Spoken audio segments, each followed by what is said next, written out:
Plastics can be seen everywhere you go, on your streets, in your home, in your car. A huge majority of conventional plastic made today is petroleum derived, and the matter of fact is, we're running out. We need an alternative, but the transition is still to be very slow. Bioplastics is a small but surely growing industry. Global bioplastic production capacity is predicted to grow up to 300% by 2018 and has been designated a lead market by the European Commission. Although bioplastics can refer to a variety of different types, all bioplastics are derived from renewable biomass. Some bioplastics are already being sold on shelves, including alternative bioplastic forks, knives, disposable cups, and more. We need to move forward because we can't keep relying on conventional plastics forever. Adoption of bioplastic manufacturing has been slow. We're here to show you that even you yourself can make bioplastic. First things first, you need water, starch, vinegar, and glycerol. All items you can find at a store and online.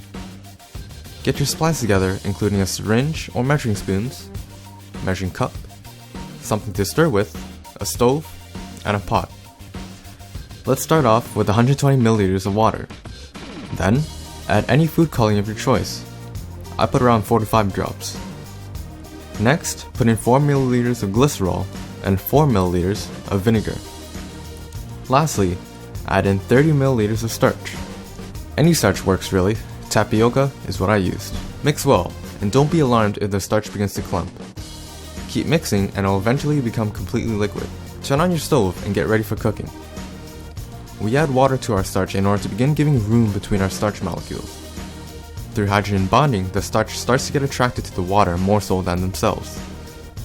Glycerol is meant to be used as a plasticizer, giving our formula a rather flexible property.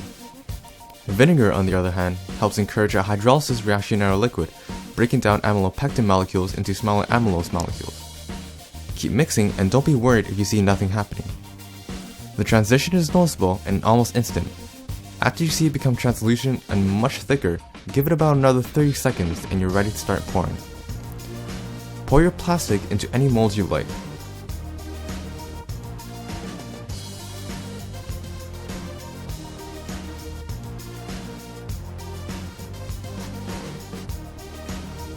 We took a step further and analyzed the physical strength properties of dozens of different formulas. We used a wooden construction designed to clamp down the bioplastic on 2 ends and support a weight just right down the middle. High pressure clamps are tightened in place to hold down the bioplastic. A metal bracket is used to evenly disperse the force. The weight is placed on a bucket attached to a long metal nut.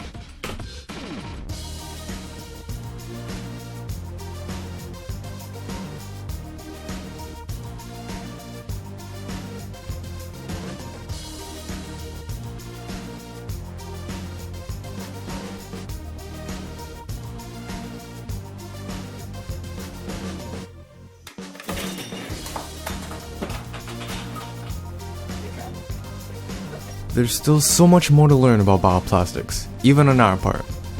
Only now are we really getting to all the possibilities of what bioplastic can really do for us. But what can bioplastic do for you?